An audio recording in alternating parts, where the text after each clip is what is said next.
Hello friends, good morning, नमस्कार, आदाब, सत श्री अकाल। स्वागत है आप सभी का आपके अपने चैनल यूके स्टडी सर्कल में। फ्रेंड्स, आज है 17 फरवरी और आज के इस वीडियो में हम बात करेंगे देश दुनिया और उत्तराखंड की महत्वपूर्ण खबरों से संबंधित टॉप 10 करंट अफेयर्स क्वेश्चंस पर, जो कि आने वाले एग्जाम्स के पॉइंट ऑफ व्यू से बहुत इंपॉर्टेंट होंगे। फ्रेंड्स, इस वीडियो से रिलेटेड पीडीएफ के लिए आप हमारे Telegram channel UK study circle को ज्वाइन कर सकते हैं, जिसका लिंक नीचे डिस्क्रिप्शन में भी दे दिया जाएगा, या फिर आप इसे अपने टेलीग्राम पर यूके स्टडी सर्कल सर्च करके भी ज्वाइन कर सकते हैं। तो आइए शुरू करते हैं आज के करंट अफेयर्स का वीडियो। तो फ्रेंड्स, आज का पहला क्वेश्चन है, हाल ही में निम्नलिखित में से किन्हें उत्तराखंड में सेवा का अधिकार आयोग का आयुक्त नियुक्त किया गया है?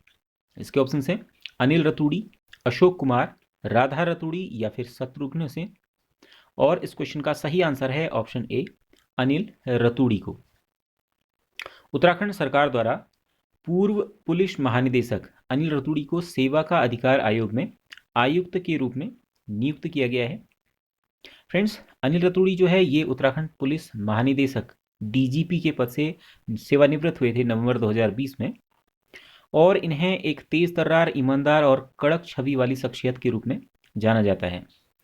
अनिल रतूड़ी अपने कॉलेज टाइम में ये रोलर हॉकी के अंतर्राष्ट्रीय स्तर के खिलाड़ी भी रह चुके हैं, और ये 1987 बैच के आईपीएस हैं और 2017 से 2020 तक उत्तराखंड के डीजीपी रह चुके हैं। और फ्रेंड्स, जो सेवा का अधिकार आयोग है, इसका गठन उत्तराखंड में किया गया था 13 मार्च 2014 को। हालांकि इससे पहले सेवा का अधिकार अधिनियम जो है वो 2011 में ही लागू कर दिया गया था। बढ़ते हैं आज के दूसरे क्वेश्चन की तरफ। दूसरा क्वेश्चन है, उत्तराखंड की पहली क्रोकोडाइल सफारी मगरमच्छ सवारी कहाँ बनाई जाएगी? इसके ऑप्शंस हैं देहरादून, पौड़ी, खटीमा या फिर रुड़की। और इस क्वेश्चन का सही आंसर है ऑप्शन सी, खटीमा में। क्रोकोडाइल सफारी राज्य की पहली, ये खटीमा के पास इसको बनाया जा रहा है। इसे बनाने का जो उद्देश्य है वो मगरमच्छों का संरक्षण और साथ साथ पर्यटन को बढ़ावा देना। और इसके लिए उधम सिंह नगर के खटीमा जिले में उधम सिंह नगर जिले के खटीमा में यहाँ पर राज्य की जो पहली मगरमच्छ सफारी है, इसको बनाया जाएगा। इस मगरमच्छ सफारी को integrated development of wild life habitat योजना के तहत ये खटीमा के सुरई रेंज में, ये पीलीभीत से सटा हुआ एक इलाका है, वहाँ पर ककराह नाला पड़ता है, तो उसके आसपास का जो जंगल क्षेत्र है, वहाँ के 2 किलोमीटर एरिया में मगरमच्छों की तादाद बहुत ज़्यादा पाई जाती है। और इसके लिए वन विभाग की संस्थाओं WWF और WWI द्वारा एक अध्ययन वहाँ पर किया गया था, और उसके बाद जो है इन मगरमच्छों को संरक्षित करने के लिए यहाँ पर क्रोकोडाइल सफारी बनाने का निर्णय लिया गया। और इसके लिए अब वहाँ पर एक सुरक्षित ट्रैक का पहले निर्माण किया जाएगा, जिससे कि जो क्रोकोडाइल सफारी पर जो भी लोग आए वहाँ पर उनको कोई खतरा ना रहे। अगला क्वेश्चन है, निम्नलिखित में से किस स्थान पर हाल ही में नेचर एंड बायोडाइवर्सिटी पार्क स्थापित किया जा रहा है? ऑप्शंस हैं श्यामलाताल चंपावत, पटवा डांगर नैनीताल, गंगोलीहाट पिथौरागढ़ या फिर बिरही चमोली। और इस क्वेश्चन का सही आंसर है ऑप्शन डी, बिरही चमोली में। पर्यटन तथा रोजगार को बढ़ावा देने के उद्देश्य से अलकनंदा और वीरगंगा की संगम पर बिरही में नेचर एंड बायोडाइवर्सिटी पार्क स्थापित किया जा रहा है। इस पार्क में बटरफ्लाई पार्क बनाया जाएगा, साथ ही जैव विविधता को प्रदर्शित करने वाले विभिन्न प्रकार के जो जंतु हैं और पक्षी हैं, उनके स्टैच्यू लगाए जाएंगे, और नेचर ट्रैक भी बनाया जाएगा। इसके साथ ही पार्क में जो पर्यटक आएंगे बाहर से, उनके लिए एक विजिटर्स जोन का भी निर्माण यहाँ पर किया जा रहा है। अगला क्वेश्चन है, उत्तराखंड का सबसे बड़ा वन्य जीव रेस्क्यू सेंटर कहाँ बनाया गया है? इसके ऑप्शंस हैं नंधौर वन्य जीव अभ्यारण्य, Corbett National park, Rajaji national park या फिर इनमें से कोई नहीं। और इस क्वेश्चन का सही आंसर है option B, Corbett National Park में। उत्तराखंड का सबसे बड़ा वन्य जीव rescue center Corbett National Park में बनाया गया है।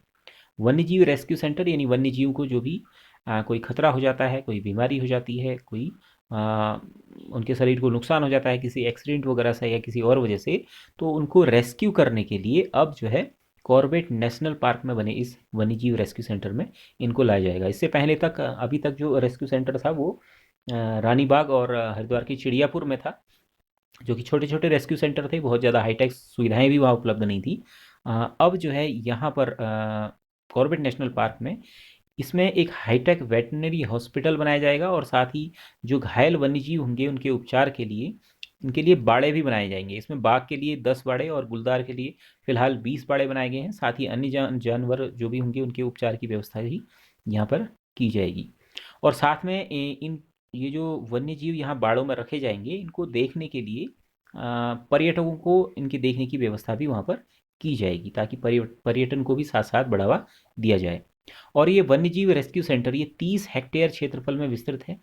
इस रेस्क्यू सेंटर में वन्यजीवों के पोस्टमार्टम के लिए भी व्यवस्था है। वहाँ पर एक बंद पोस्टमार्टम हाउस बनाया गया है। इससे पहले तक जो भी पोस्टमार्टम होते थे वो ओपन स्पेस में होते थे, लेकिन अब उसके लिए एक पोस्टमार्टम हाउस यहाँ पर बनाया गया है। इसमें बात करें तो 2019 में यहाँ पर जब प्रधानमंत्री मोदी जी आए थे तो उस टाइम पे उन्होंने रेस्क्यू सेंटर यहाँ पर बनाए जाने की घोषणा की गई थी। फ्रेंड्स, बढ़ते हैं अगले क्वेश्चन की तरफ।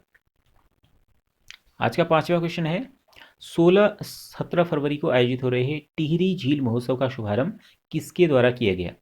ऑप्शंस हैं पर्यटन मंत्री के द्वारा, वन मंत्री के द्वारा, मुख्यमंत्री के द्वारा या फिर राज्यपाल के द्वारा। और इसका सही आंसर है ऑप्शन सी, मुख्यमंत्री के द्वारा। टिहरी झील महोत्सव का शुभारंभ 16 फरवरी को उत्तराखंड के मुख्यमंत्री त्रिवेंद्र सिंह रावत द्वारा टिहरी के कोटी कॉलोनी में किया गया। चमोली आपदा के कारण इस बार इस महोत्सव में सांस्कृतिक कार्यक्रम का आयोजन नहीं किया गया है। और टिहरी झील महोत्सव हेतु एक नोटिफिकेशन, राजकीय नोटिफिकेशन भी जारी किया गया है और इसके अनुसार अब जो है यह जो महोत्सव है वो प्रतिवर्ष बसंत पंचमी के दौरान ही आयोजित किया जाएगा। इसका जो प्रमुख उद्देश्य है वो टिहरी को एक पर्यटन क्षेत्र के रूप में, बेस्ट पर्यटन क्षेत्र के रूप में इसको डेवलप करना, ये इसका एक प्रमुख उद्देश्य है। और इस झील महोत्सव में सेना, बीएसएफ, आईटीबीपी के जवानों द्वारा साहसिक करतब दिखाए जाएंगे। इसमें कल यानी 16 फरवरी को भी सेना के जवानों द्वारा जो है विभिन्न प्रकार के जो पैराग्लाइडिंग के करतब दिखाए गए थे, और 17 को भी यानी आज भी इससे संबंधित दिखाए जाएंगे। मुख्यमंत्री ने टिहरी झील के किनारे एक अंतर्राष्ट्रीय स्तर का वैदिक महाविद्यालय बनाए जाने की भी घोषणा यहाँ पर की है। फ्रेंड्स, जो टिहरी झील महोत्सव है ये पर्यटन और साथ साथ साहसिक जल क्रीड़ा के लिहाज से एक आदर्श डेस्टिनेशन के रूप में विकसित किया जा रहा है। अगला क्वेश्चन है, हाल ही में प्रधानमंत्री द्वारा अर्जुन मार्क 1A टैंक जो है वो सेना को समर्पित किया गया है, देश को समर्पित किया गया है। और आपने बताना है कि यह अर्जुन टैंक निम्नलिखित में से किसके द्वारा बनाया गया है? ऑप्शंस है DRDO द्वारा, LNT द्वारा, सुखोई डिजाइन ब्यूरो रूस के द्वारा, या फिर इनमें से कोई नहीं। और इस क्वेश्चन का सही आंसर है ऑप्शन ए, DRDO के द्वारा इसे डेवलप किया गया है। अत्याधुनिक क्षमता से लैस ये युद्धक टैंक अर्जुन मार्क ए जिसका नाम है, ये एक पूर्णतः स्वदेशी टैंक है। इसका डिजाइन और विकास पूर्णतः ये DRDO की युद्धक वाहन अनुसंधान और विकास इकाई जो CVRD है इसके द्वारा इसे विकसित किया गया है, इसे बनाया गया है। और ये जो टैंक है ये आड़ में छिपे हुए दुश्मन को भी तबाह कर सकता है, ध्वस्त कर सकता है, और इसी जबरदस्त क्षमता के कारण इसे हंटर किलर टैंक के नाम से भी जाना जाता है। फ्रेंड्स, ये जो मार्क 1A टैंक है ये पुराने अर्जुन टैंक में अपडेट करके इसमें लगभग 71 अपडेट किए गए हैं, और उसके बाद ये जो नया वर्जन है अर्जुन मार्क 1A के नाम से इसे तैयार किया गया है। अगला क्वेश्चन है, दुनिया की सबसे मजबूत कंपनी ब्रांड्स में भारत की कौन सी कंपनी ने टॉप 5 में अपना स्थान बनाया है? इसके ऑप्शन हैं टाटा, सहारा, जियो या फिर पतंजलि। और इस क्वेश्चन का सही आंसर है ऑप्शन सी, जियो ने, रिलायंस जियो ने विश्व की टॉप 5 कंपनी में अपना स्थान बनाया है। रिलायंस जियो ये भारत का सबसे बड़ा और दुनिया का तीसरा सबसे बड़ा मोबाइल नेटवर्क ऑपरेटर है, और अब यह ब्रांड दुनिया का 5वां सबसे मजबूत ब्रांड बन गया है। रिलायंस जियो ने एप्पल, अमेजन और अलीबाबा जैसी दिग्गज कंपनियों को पीछे छोड़ते हुए 100 में से 91.7 ब्रांड स्ट्रेंथ BSI स्कोर और AAA+ रैंकिंग हासिल की है।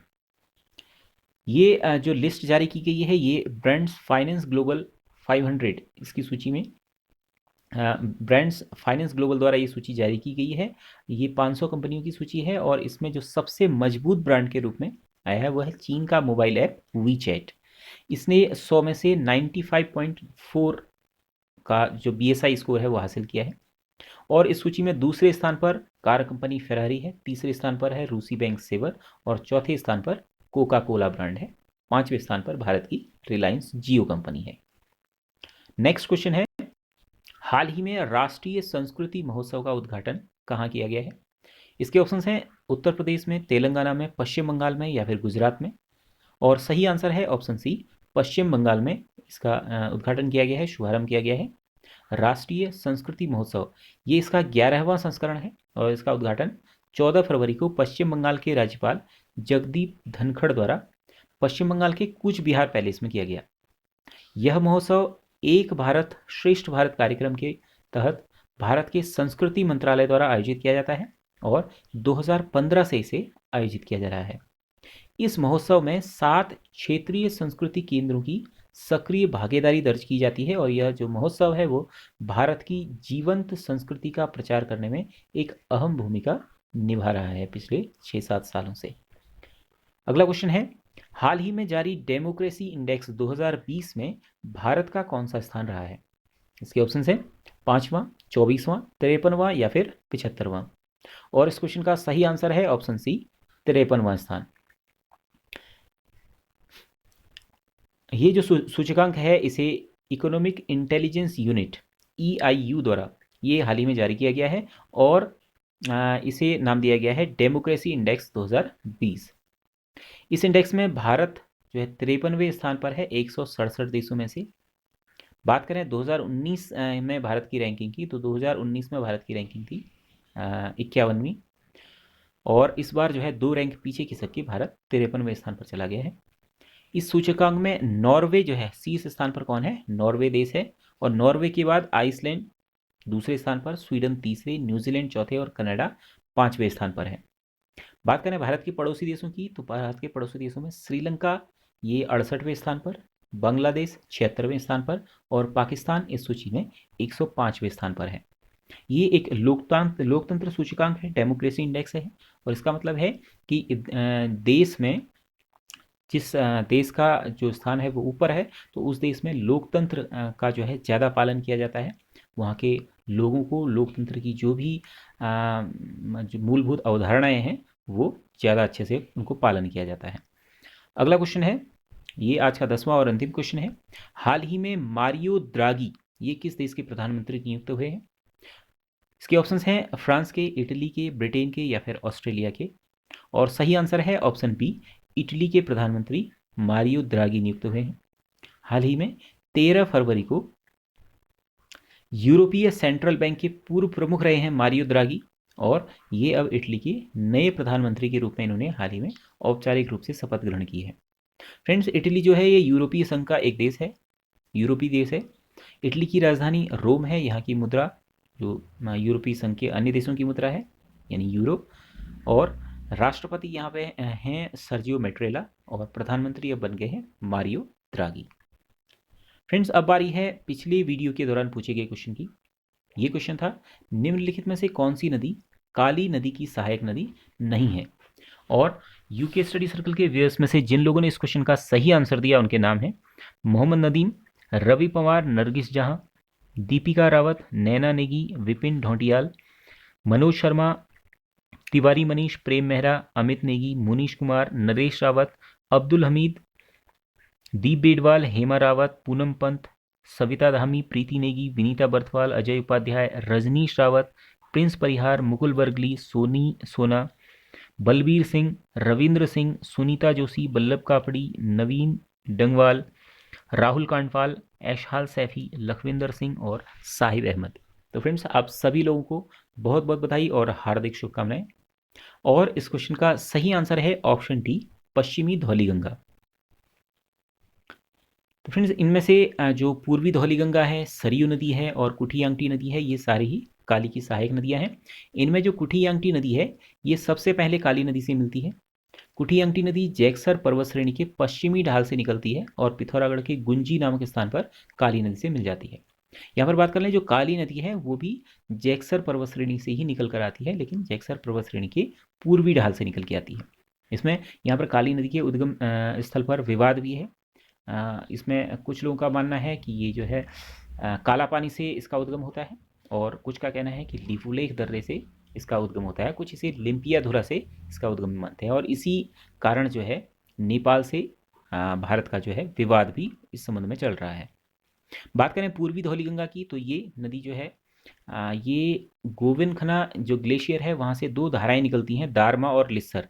उनका जो संयुक्त रूप है उसे कहा जाता है पूर्वी धौलीगंगा नदी। और पूर्वी धौलीगंगा वो पिथौरागढ़ के तवा घाट में काली नदी से इसका संगम हो जाता है। तीसरी नदी है सरयू नदी। ये बागेश्वर में सरमूल से निकलती है और पिथौरागढ़ के पंचेश्वर में काली नदी से मिल जाती है। जबकि जो ऑप्शन डी है पश्चिमी धौलीगंगा, इसे विष्णुगंगा के नाम से भी जाना जाता है, ये गढ़वाल की नदी है जो कि अलकनंदा नदी की सहायक नदी है। ये धौलागिरी पर्वत से निकलती है और विष्णुप्रयाग में आकर अलकनंदा से मिल जाती है। विष्णुप्रयाग बात करें तो पंच प्रयागों में सबसे पहला प्रयाग है, नॉर्थ की तरफ से अगर हम शुरू करते हैं। तो फ्रेंड्स, अब अंत में बारी है क्वेश्चन ऑफ द डे यानी आज के क्वेश्चन की। आज का क्वेश्चन है, ब्रिटिश शासन के दौरान उत्तराखंड में अंतिम भूमि बंदोबस्त कब करवाया गया था? इसके ऑप्शंस हैं 1924 में, 1928 में, 1960 में, या फिर इनमें से कोई नहीं। फ्रेंड्स, इस क्वेश्चन का आंसर यदि आपको मालूम है तो हमें कमेंट बॉक्स में लिखकर जरूर बताइएगा, और इसके बारे में यदि आपको डिटेल में मालूम है तो डिटेल में जरूर लिखिएगा, क्योंकि यदि आप डिटेल में लिखते हैं तो आपको क्वेश्चन याद हो जाता है। तो फ्रेंड्स, आज के वीडियो में इतना ही है। मिलते हैं अगले वीडियो में। जय हिंद।